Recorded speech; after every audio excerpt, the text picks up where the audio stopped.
अस्सलाम वालेकुम बच्चों, कैसे हैं आप? ठीक है, मुझे उम्मीद आप सब खैरियत से होंगे। तो बच्चों, आज का जो हमारा टॉपिक है वो है एरोबिक और एनएरोबिक रेस्पिरेशन में फ़र्क। एरोबिक और एनारोबिक रेस्पिरेशन में फ़र्क है। तो सबसे पहले अगर बच्चों हम देखें एरोबिक रेस्पिरेशन, तो एरोबिक रेस्पिरेशन जो है ये ऑक्सीजन की मौजूदगी में होती है। ऑक्सीजन की मौजूदगी में होने वाली जो सेलुलर रेस्पिरेशन होती है, जो सेल की रेस्पिरेशन होती है, उसको हम क्या बोलेंगे? Aerobic respiration.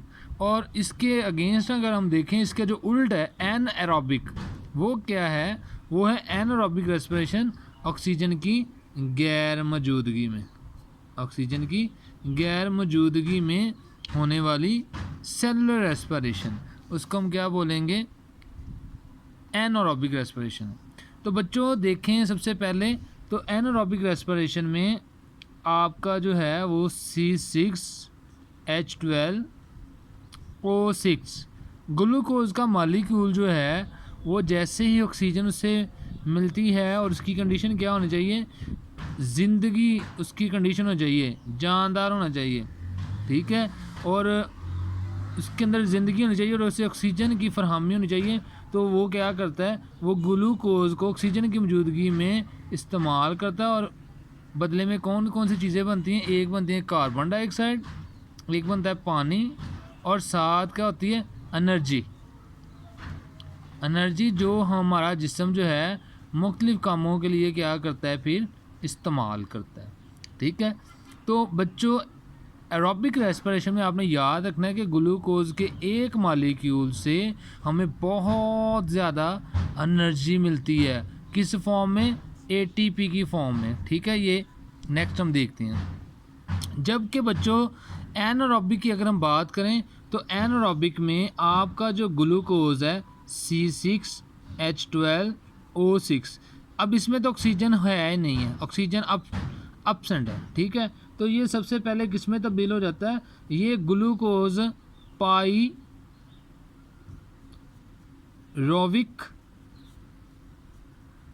एसिड में तब्दील होता है, पहले पाइरोविक एसिड में, ठीक है। इसमें भी पाइरोविक एसिड में तब्दील होता है, और उसके बाद ये प्रोसेस होता है। इसमें भी सेम वही है, पाइरोविक एसिड में तब्दील होता है, लेकिन बाद में क्या होता है कि तो बच्चों इसमें भी पाइरोविक एसिड जो है वो दो मुख्तलिफ़ तरीक़ों से जो है वो तब्दील होता है। एक तो है कि आपका जो पाइरोविक एसिड है वो ऑक्सीजन की जो गैर मौजूदगी में वो लैक्टिक एसिड में क्या हो जाएगा? तब्दील हो जाएगा। लैक्टिक एसिड जो दूध में पाया जाता है, ठीक है, मसल्स में पाया जाता है, ठीक हो गया। लैक्टिक एसिड का फार्मूला अगर वो पूछ ले, बाद का एग्जामिनर पूछे, तो आपने बताना है C2H6O3, ये लैक्टिक एसिड का फार्मूला है, ठीक है। तो ऑक्सीजन की गैर मौजूदगी में पाइरोविक एसिड लैक्टिक एसिड में तब्दील होता है, या फिर इथाइल अल्कोहल C2H5OH, इसको बोलते हैं इथाइल अल्कोहल, और साथ क्या बनता है आपका?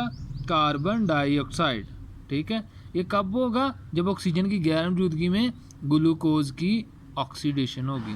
जब ग्लूकोज सेलुलर रेस्पिरेशन करेगा ऑक्सीजन की गैर मौजूदगी में, तब जो है लैक्टिक एसिड और ethyl alcohol carbon dioxide produce होंगी, ठीक है। इन स्टेप्स के भी हमारी ज़िंदगी में बहुत जो है वो अहमियत है, लेकिन ऑक्सीजन जो है ये ज़िंदगी की चूँकि अलामत है। तो ये वाली जो है ये आगे हम डिटेल में पढ़ते हैं, ठीक है। उसमें सबसे पहले आप देखें खसूसियात की बात करते हैं, तो एरोबिक रेस्पिरेशन में ऑक्सीजन क्या है? ज़रूरी है, जबकि एनारोबिक में रेस्पिरेशन में क्या है? ऑक्सीजन ज़रूरी नहीं है। ये देखें, सबसे बड़ा जो फ़ायदा है, मजमूई फ़ायदा जो है एटीपी का, एटीपी एडिनोसिन ट्राईफॉस्फेट, जो एनर्जी करेंसी है, क्या है? एटीपी एनर्जी करेंसी है।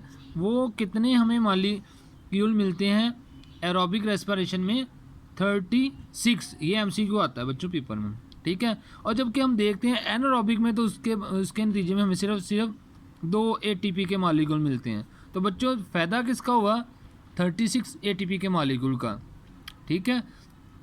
अगर हम बात करें इख्तितामी प्रोडक्ट्स, ये एमसीक्यू बहुत पूछता है, एंड प्रोडक्ट क्या है एरोबिक रेस्पिरेशन की। तो ये देखें बच्चे, एंड प्रोडक्ट इसकी क्या है, कार्बन डाइऑक्साइड और पानी, कार्बन डाइऑक्साइड और पानी एरोबिक में। जबकि एनारोबिक में एंड प्रोडक्ट क्या है, lactic acid, lactic acid, ethyl alcohol, ये इथाइल अल्कोहल, और कार्बन डाइऑक्साइड, ये देखें कार्बन डाइऑक्साइड, ठीक है, ये इसके एंड प्रोडक्ट हैं और ये इसके एंड प्रोडक्ट हैं। नेक्स्ट अगर हम बात करें तो वकूफ़ पजीर कहाँ पे होती हैं, ये वाला जो है बच्चों, ये एमसीक्यू एम कैट में भी अक्सर ये मैंने देखा है टेस्ट में आया हुआ है, ठीक है, ये सेकंड ईयर में 2019 को आया हुआ था, ठीक है। तो आपने बताना एरोबिक रेस्पिरेशन ग्लाइकोलाइसिस साइटोप्लाज्म में, जबकि क्रेब्स साइकिल और इलेक्ट्रॉन ट्रांसपोर्ट चेन जो है माइटोकॉन्ड्रिया में होती है। ग्लाइकोलाइसिस का अमल जो है वो साइटोप्लाज्म में, जबकि क्रेब साइकिल जो है उसका अमल जो कहाँ पे होता है, और इलेक्ट्रॉन ट्रांसपोर्ट चेन का, जिसको आप क्या बोलते हैं, ETC, और क्रेब साइकिल, ये दोनों जो मराहल हैं ये कहाँ होते हैं, माइटोकॉन्ड्रिया के अंदर। और माइटोकॉन्ड्रिया आपको पता है ऐसा ऑर्गेनेली है सेल्फ रेप्लिकेटिंग, ठीक है, ये मैंने बताया भी था। और ये क्या करता है, ये पावर देता है सेल को, ठीक है। जबकि एनारोबिक जो है ये सिर्फ और सिर्फ कहाँ होती है, साइटोप्लाज्म के अंदर। तो ये भी आपने एमसीक्यू याद रखना है। नेक्स्ट देखें तो अहमियत क्या है एरोबिक। तो बच्चों, हम ऑक्सीजन के बगैर ज़िंदा नहीं रह सकते, तो हमारे लिए ज़्यादातर एनर्जी, जानदारों के लिए एनर्जी का जो ज़रिया है वो एरोबिक रेस्पिरेशन ही है, ठीक है। जबकि एनारोबिक जानदारों के लिए एनर्जी का ज़रिया क्या है, एनारोबिक रेस्पिरेशन, वो ऑक्सीजन की गैर मौजूदगी में, ठीक है। जैसे आपकी अम्मी दूध को जाग लगाती है दही की, तो आपने देखा होगा वो ऐसे बर्तन में डालती है जो ऊपर से क्लोजली टाइटली बंद हो जाए, और उस बंद बर्तन को फिर जो है आटे की ड्रमी में कुछ ऐसी चीज़ में रखती है जहाँ उसे हवा भी ना पहुँचे, ठीक है। कपड़ा दे सकती है ऊपर, कुछ भी कर सकती है, ठीक है। तो फिर ये दूध दही में कैसे कन्वर्ट हो जाता है, तो बच्चों उसकी यही है कि वो जानदार क्या करते हैं, एनारोबिक रेस्पिरेशन करते हैं। एनारोबिक जानदार होते हैं तो उनका ज़रिया भी यही है, ठीक है।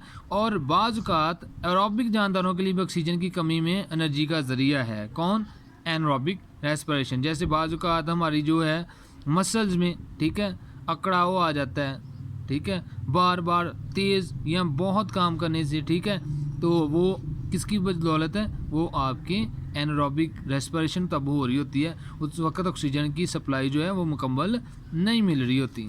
तो बच्चों, ये आपका लॉन्ग क्वेश्चन जो है ये पेपर में आपके सिलेबस में भी है, शॉर्ट सिलेबस में। तो इस क्वेश्चन को आपने अच्छे तरीके से याद करना है एज ए लॉन्ग क्वेश्चन, ठीक है। तो उम्मीद है आपको इस क्वेश्चन की समझ आई होगी। तो इसमें आपने ध्यान से जो है एमसीक्यू, शॉर्ट क्वेश्चन और लॉन्ग क्वेश्चन के हिसाब से इसको अच्छे तरीके से तैयार करना है। अल्लाह ताला आपका हामी नासिर हो।